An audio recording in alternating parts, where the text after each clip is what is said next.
Vous fixez cet écran dans le noir complet de votre chambre et vous attendez. Vous attendez ce message qui ne viendra pas. Ou pire, vous guettez cette mise à jour qui vous brisera un peu plus. Vous savez, au fond de vous, que c'est une erreur monumentale, une forme d'auto-flagellation numérique. Mais votre pouce refuse de s'arrêter de scroller.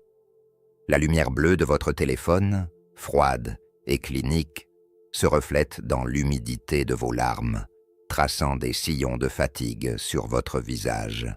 Je connais ce sentiment de vide, abyssal, cette douleur sourde qui vous tord les entrailles, comme si un étau se resserrait sur votre cage thoracique chaque fois que vous reprenez votre souffle. J'y étais là moi aussi, dans cette cellule invisible faite de pixels et de souvenirs déformés. Vous regardez cette photo, encore et encore. Il sourit. Il a l'air étrangement vivant, totalement libéré d'un poids que vous semblez être la seule à porter désormais. À ses côtés, il y a cette nouvelle femme, ce nouveau suppléant dans le théâtre de sa vie. Vous ne connaissez même pas son nom, ou peut-être l'avez-vous déjà trop cherché, mais son sourire sur le cliché agit comme un poison lent qui s'infiltre dans votre âme. Il a l'air si heureux, si léger, comme si vos 5 années ensemble, ces milliers de matins, ces projets, ces promesses murmurées à l'oreille n'avaient jamais existé. Comme si vos larmes, vos sacrifices et votre dévouement avaient été effacés d'un simple revers de main, balayés par le vent d'une nouvelle conquête. Vous ressentez cette pointe, acérée, brûlante, en plein milieu de la poitrine. C'est le sentiment d'être la seule personne brisée sur terre, pendant qu'il mène, sous vos yeux, la vie parfaite dont vous aviez rêvé pour vous deux. Vous vous demandez, dans un murmure désespéré, « Étais-je le problème? Étais-je si difficile à aimer? Écoutez-moi bien, car c'est ici que la vérité commence. Ce que vous ne voyez pas encore, ce que vos yeux embrumés de chagrin ne peuvent pas percevoir, c'est la mise en scène macabre derrière cette image. Ce sentiment d'insuffisance, cette impression d'être moins que rien comparé à la nouvelle venue, est exactement ce qu'il veut vous injecter. C'est une tromperie orchestrée, une pièce de théâtre numérique dont le seul et unique but est votre dévaluation totale et définitive. Quand vous voyez un être qui vous a maltraité, qui a ignoré vos besoins et piétiné vos limites, s'afficher soudainement comme l'homme le plus épanoui du monde, ce n'est pas un signe de guérison, c'est un signe de fuite éperdue. Ces individus ne progressent jamais. Ils ne font que changer de décor.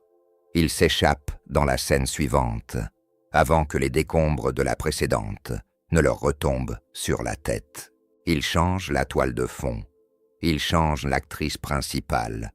Mais le scénario reste désespérément le même. C'est une pilule amère à avaler, je le sais, mais c'est votre tout premier pas vers la véritable liberté. Ce que vous voyez sur ce profil, Instagram ou Facebook, est une illusion soigneusement éditée, un mirage saturé de filtres conçu spécifiquement pour ébranler votre perception de la réalité et vous maintenir dans un état de dépendance mentale. Imaginez construire une immense demeure sur des fondations de sable mouvant. Vous pouvez peindre la façade avec les couleurs les plus éclatantes, installer des robinets en or massif et planter des fleurs exotiques dans le jardin. Pour le passant distrait, la maison est splendide. Mais vous savez qu'au premier coup de vent, à la première pluie un peu dense, tout l'édifice s'écroulera, car il n'y a rien de solide en dessous. C'est ainsi qu'ils mènent leurs relations. Ils montrent au monde ce qu'ils aimeraient désespérément être, des êtres satisfaits, stables et aimants. Pourtant, derrière les portes closes, une fois les caméras éteintes, règne le même vide sidéral, la même rage froide, le même ennui mortel qu'avant. Ils n'ont pas changé, parce qu'ils ne le peuvent pas tant qu'ils refusent de regarder en face leur propre incapacité à l'intimité réelle. Ils utilisent la nouvelle personne comme un simple accessoire de mode, un outil de polissage pour leur ego meurtri. Le piège se referme sur vous quand vous faites l'erreur fatale de comparer votre processus de souffrance authentique à leur bonheur de façade. Vous travaillez sur vous-même, vous pleurez, vous allez en thérapie, vous lisez des livres, vous essayez de comprendre, vous ramassez les morceaux de votre cœur avec des mains tremblantes. C'est un travail noble, épuisant, mais nécessaire. Pendant ce temps, ils semblent avoir sauté la ligne d'arrivée sans le moindre effort, comme par magie. Cela semble d'une injustice révoltante. Mais regardez de plus près. La guérison véritable demande du temps, de la sueur et des larmes. Celui qui prétend avoir trouvé l'amour de sa vie et la paix absolue 2 semaines après une rupture toxique se ment à lui-même avant de mentir aux autres. Il ne guérit pas. Il s'anesthésie avec une nouvelle proie. Pour un tel individu, une relation n'est jamais un échange de cœur à cœur. C'est une transaction froide. Il s'agit uniquement de ce qu'il peut obtenir. De l'attention constante, de l'admiration sans faille, un statut social ou parfois un soutien financier. Quand il vous disait qu'il vous aimait, ce qu'il voulait dire en réalité, c'est qu'il aimait la façon dont vous le faisiez se sentir important. Il aimait le reflet de lui-même dans vos yeux pleins d'amour. Dès que vos ressources émotionnelles ont été épuisées par ces exigences, ou dès que vous avez commencé à exiger de l'authenticité et du respect, vous êtes devenu à ses yeux un objet défectueux, sans valeur. La nouvelle personne n'est qu'une batterie neuve, fraîchement déballée. Elle est pleine d'énergie. Elle ne connaît pas encore ces jeux de manipulation. Elle ne voit pas encore derrière le masque. Elle reflète l'image héroïque dont il a besoin pour survivre un jour de plus. Prenons l'exemple de Thomas. Après une rupture dévastatrice qu'il avait laissé l'ombre de lui-même, il passait ses nuits à épier le profil de son ex. Il la voyait en vacances à Bali, radieuse dans les bras d'un autre homme, seulement 3 mois après leur séparation. Thomas pensait avoir tout perdu. Il se sentait comme un déchet que l'on jette sur le bord de la route. Ce qu'il ne savait pas, ce que les photos ne disaient pas, c'est qu'elle avait planifié ce voyage alors qu'ils étaient encore ensemble, utilisant l'argent qu'ils avaient économisé pour leur futur appartement.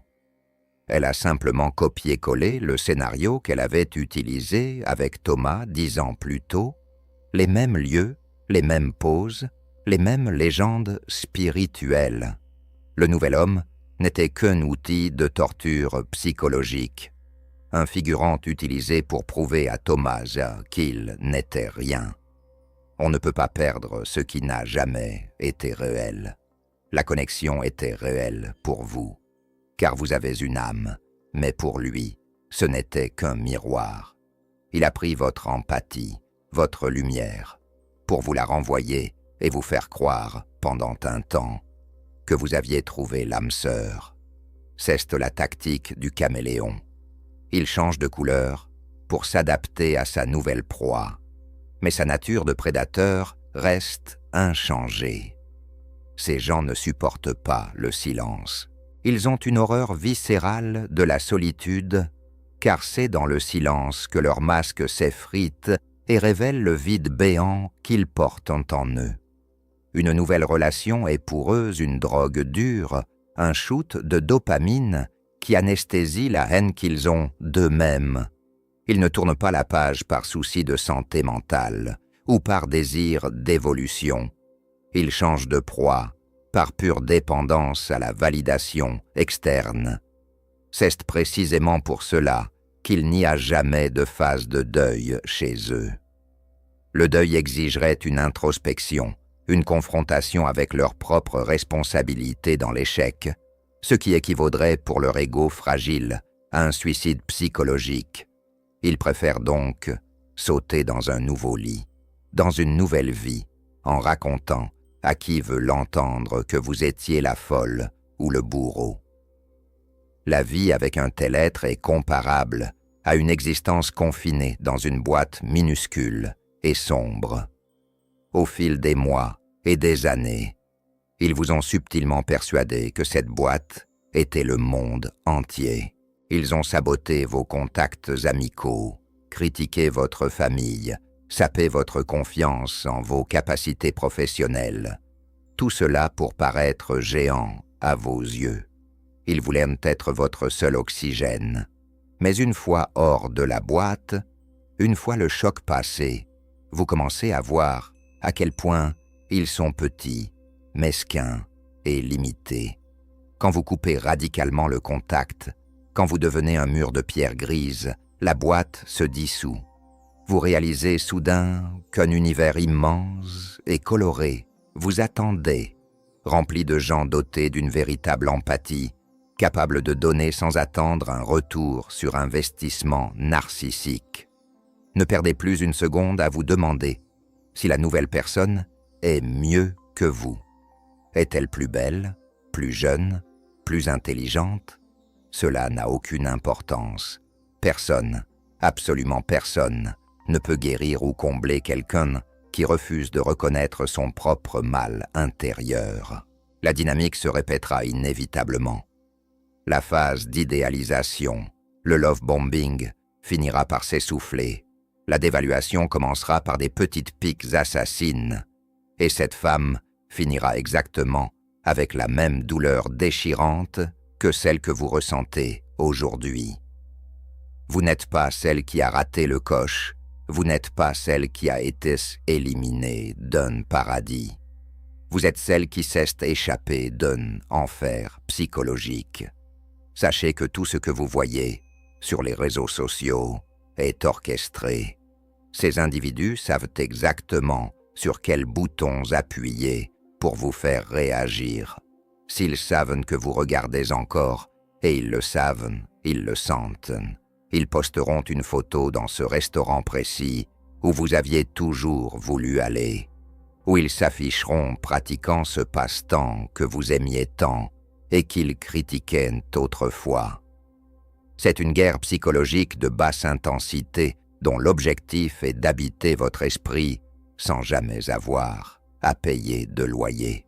Tant que vous réagissez, que ce soit par la tristesse, la colère ou la supplication, vous leur donnez le carburant dont ils ont besoin pour se sentir puissants. La vraie force, la vraie victoire commence avec l'indifférence. L'objectif ultime de votre guérison n'est pas la haine, car la haine est encore un lien passionnel, une forme d'attachement inversé.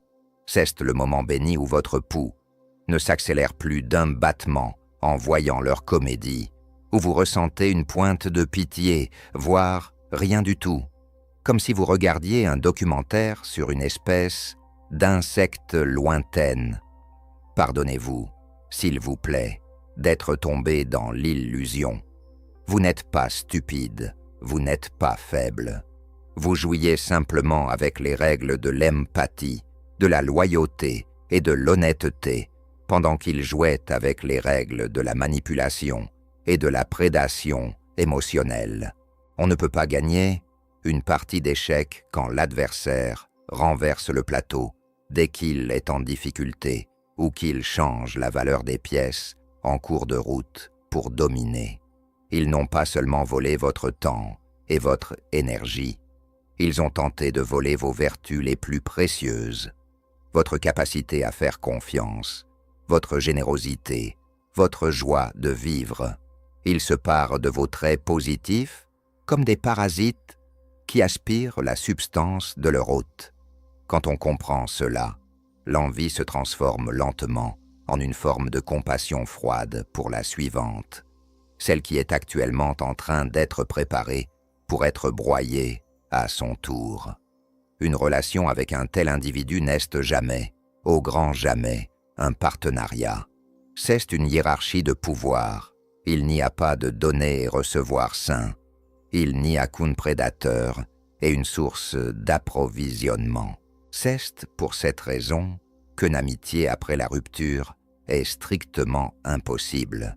L'amitié exige un respect mutuel et une égalité qu'ils ne possèdent pas et ne comprendront jamais. Le seul moyen de gagner, le seul moyen de reprendre votre vie est de quitter définitivement le terrain de jeu. Faites attention aux singes volants, flying monkeys, ces connaissances communes, ces amis parfois bien intentionnés mais naïfs, à qui votre ex raconte une version totalement tordue et inversée de l'histoire. Dans son récit, c'est lui la victime, c'est lui qui a tout essayé pour sauver la relation face à votre instabilité supposée. Ne cherchez pas à vous justifier auprès d'eux. Ne tentez pas de prouver votre vérité par des captures d'écran ou des explications interminables. Cela vous ferait paraître déséquilibré aux yeux de ceux qui ne connaissent pas la mécanique de l'abus narcissique. La meilleure réponse, la plus cinglante et la plus irréfutable, est une vie menée avec intégrité, loin de leur influence toxique. Le temps finit toujours par faire tomber les masques, sans que vous ayez à lever le petit doigt. Imaginez Julia, assise sur son canapé. Elle a 2 options ce soir. Passer 3 heures à analyser chaque pixel du profil de la nouvelle pour y déceler un signe de malheur, ou se demander enfin ce qu'elle, Julia, a toujours voulu faire, mais a cessé de faire pour lui plaire. En investissant chaque once de son énergie en elle-même, que ce soit par le sport, l'art, les études ou simplement le repos, elle retire sa base énergétique au manipulateur. Elle cesse d'être un satellite tournant autour d'une planète morte pour devenir son propre soleil. Attention toutefois au piège de la nostalgie. Votre cerveau, pour vous protéger d'une douleur trop intense, a tendance à effacer les souvenirs traumatiques pour ne garder que les moments de lune de miel. C'est un mécanisme biologique dangereux. Quand un souvenir doux remonte, contrez-le immédiatement par la réalité crue. Rappelez-vous les silences punitifs de 3 jours, les critiques sur votre physique, les mensonges flagrants et cette sensation permanente de marcher sur des œufs pour ne pas déclencher une crise. Nous acceptons souvent ces dynamiques destructrices parce que, quelque part dans notre passé, nous avons appris à sacrifier nos besoins et nos limites pour maintenir une paix précaire. Mais l'amour véritable n'est pas un outil de réparation pour les caractères brisés ou les âmes malveillantes. Votre tâche aujourd'hui n'est pas de comprendre pourquoi il est ainsi, mais de comprendre pourquoi vos propres limites étaient assez poreuses pour le laisser entrer et rester si longtemps. En faisant ce travail, vous ne vous contentez pas de guérir, vous vous transformez en forteresse. La vie, la vraie, commence réellement après eux. Vous étiez dans une prison émotionnelle dont les barreaux étaient faits de culpabilité et de peur, et la porte est désormais grande, ouverte. Ne restez pas à regarder l'intérieur de la cellule par habitude. Marchez vers la lumière, même si vos jambes tremblent. Méfiez-vous également de la technique du hoovering, l'aspiration. Dès qu'ils sentent, par un 6e sens de prédateur, que leur pouvoir sur vous s'étiole, que vous commencez à revivre, ils tenteront de vous aspirer à nouveau dans leur orbite. Ce sera un SMS par erreur, une photo de votre chien, ou une promesse larmoyante de changement radical. Ne vous y trompez pas. Ce n'est pas de l'amour, c'est une tentative de reprise de contrôle. Ils ne supportent pas que leur objet puisse fonctionner sans eux. Si vous cédez, si vous les laissez revenir, la phase de dévaluation qui suivra sera 10 fois plus brutale pour vous punir d'avoir osé essayer d'être indépendante. Gardez le zéro contact comme une religion. C'est la seule langue qu'ils comprennent vraiment. L'absence totale et définitive de votre énergie, de votre voix et de votre regard. Pardonnez-vous le temps que vous pensez avoir perdu. En réalité, vous n'avez pas perdu ces années. Vous avez passé un doctorat intensif en psychologie humaine qu'aucune université au monde ne pourra jamais enseigner. Vous avez vu l'obscurité de près. Vous avez touché le fond du gouffre et vous avez survécu. Cela vous donne une intuition désormais aiguisée, comme une lame, un bouclier invisible qui vous protégera pour le reste de votre existence. Vous saurez désormais détecter les drapeaux rouges à des kilomètres. Le principe du boomerang s'appliquera tôt ou tard, car on ne peut pas semer la destruction et récolter la paix indéfiniment. Mais ce n'est pas à vous de faire justice. La vie, avec sa logique implacable, s'en chargera. Votre seule et unique mission est de faire briller votre propre lumière, si fort que l'ombre qu'il a jetée sur vous disparaisse totalement. La meilleure des vengeances n'est pas de le voir échouer, c'est de réussir si brillamment votre propre vie qu'il nie, occupe plus aucune place, pas même celle d'un regret. Ces gens rencontrent souvent notre route pour éclairer, comme un projecteur brutal, nos propres blessures non résolues, comme un manque d'amour de soi ou une peur panique de l'abandon. Si nous utilisons cette épreuve pour guérir ces zones d'ombre en nous, ils n'ont plus aucune prise, plus aucun crochet ou s'accrocher. Ils ont été, bien malgré eux, les catalyseurs douloureux de votre croissance la plus profonde. Vous sortez de cette épreuve plus sage, plus entière, plus consciente. Du haut de la montagne que vous êtes en train de gravir, les drames mesquins de la vallée vous sembleront bientôt minuscules, presque dérisoires, même s'ils semblent radicalement changer pour la nouvelle partenaire. S'il se met soudain à faire de la randonnée, alors qu'il détestait marcher avec vous, s'il se montre généreux ou attentionné en public, ne soyez pas dupes. Ce n'est qu'une adaptation mimétique à sa nouvelle proie. Il reflète ses intérêts à elle pour mieux l'enchaîner, pour lui faire croire qu'ils sont des âmes sœurs. C'est une mascarade épuisante qu'il finira par abandonner dès que le piège sera refermé. Il n'est pas un homme nouveau, il a juste enfilé un nouveau costume de scène. Ne soyez pas jalouse de celle qui porte aujourd'hui les chaînes que vous portiez hier. Il vaut mieux, 1000 fois mieux, être seul et en paix avec soi-même que de se sentir désespérément seul auprès de quelqu'un qui est censé vous aimer, mais qui ne cherche qu'à vous consumer. Apprenez à apprécier votre propre compagnie, à devenir votre propre refuge, votre propre soutien le plus infaillible. Le temps n'est jamais perdu s'il vous a permis de vous réveiller. Chaque jour passé en liberté, même dans la tristesse du début, vaut plus que 1000 jours passés dans la captivité dorée de ses mensonges. Ne tombez pas non plus dans le piège de la pitié pour son passé difficile ou ses traumatismes d'enfance qu'il a pu utiliser pour vous attendrir. Sa douleur passée ne lui donne absolument pas le droit de causer la vôtre aujourd'hui. Vous n'êtes pas sa thérapeute, vous n'êtes pas son centre de réhabilitation, et vous n'êtes certainement pas son punching ball émotionnel. La vraie empathie commence par l'empathie envers soi-même. Vous êtes comme l'or purifié par le feu des épreuves.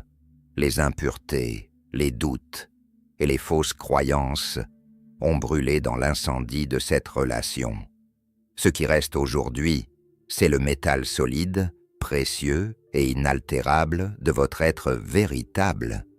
Vous êtes désormais la seule et unique réalisatrice de votre vie.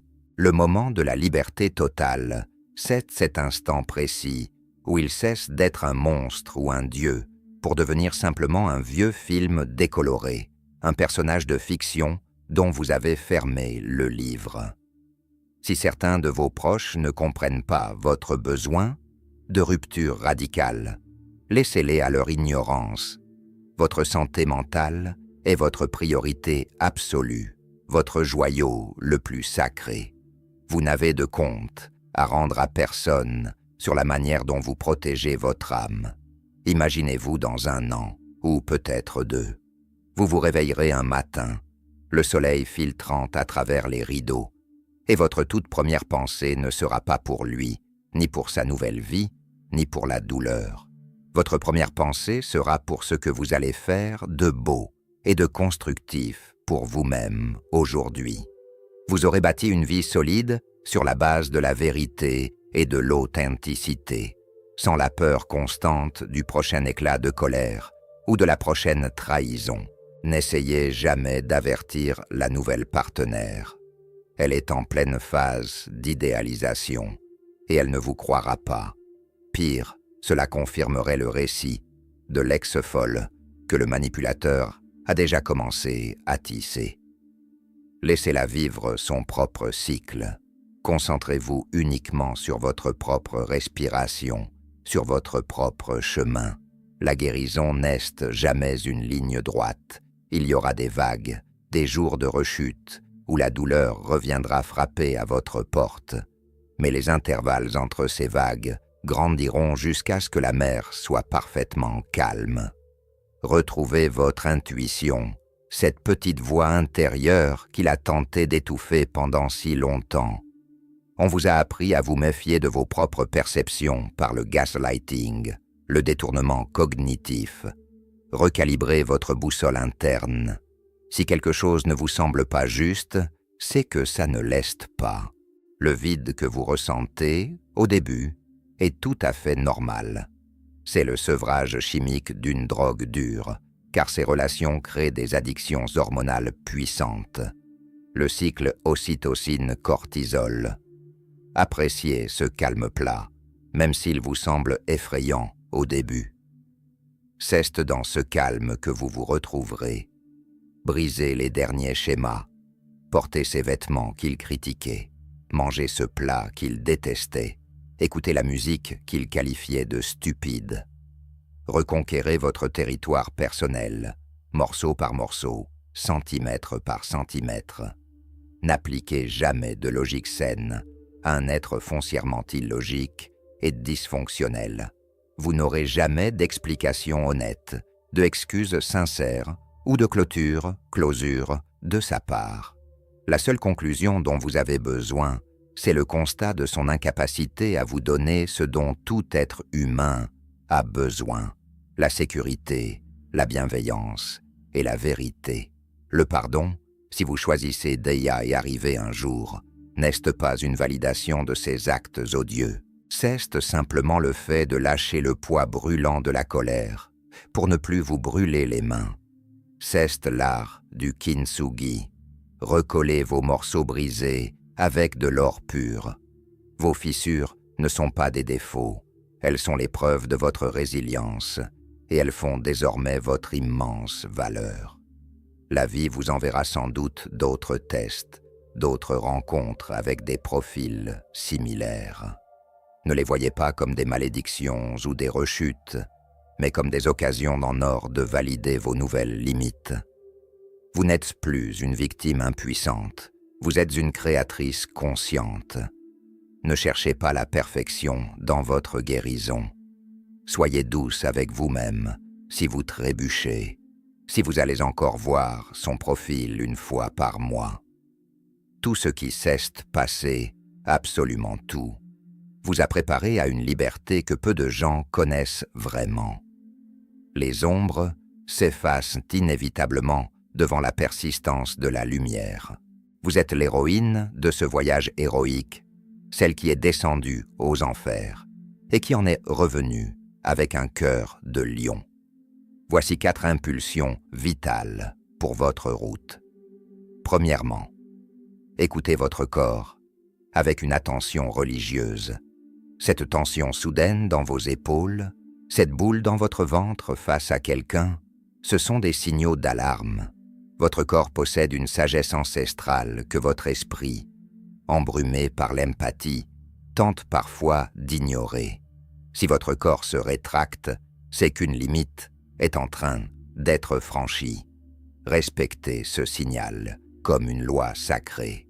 Deuxièmement, créez des zones de silence numérique totale. Éteignez ce téléphone. Déconnectez-vous des réseaux sociaux pendant des jours entiers, si nécessaire. Reconnectez-vous au monde physique, à la texture des arbres, au goût des aliments, à la sensation du vent sur votre peau. La force ne réside pas dans la surveillance de l'autre, mais dans la présence absolue à soi-même. Troisièmement, soyez d'une honnêteté radicale sur vos propres besoins. Faites la liste de tout ce qui vous donne de la joie, même les plus petites choses. Un café au soleil, un livre de poésie, une marche en forêt. Réintégrez ces plaisirs dans votre quotidien avec discipline. Chaque plaisir retrouvé, chaque rire authentique est un acte de rébellion héroïque contre ceux qui ont voulu vous éteindre.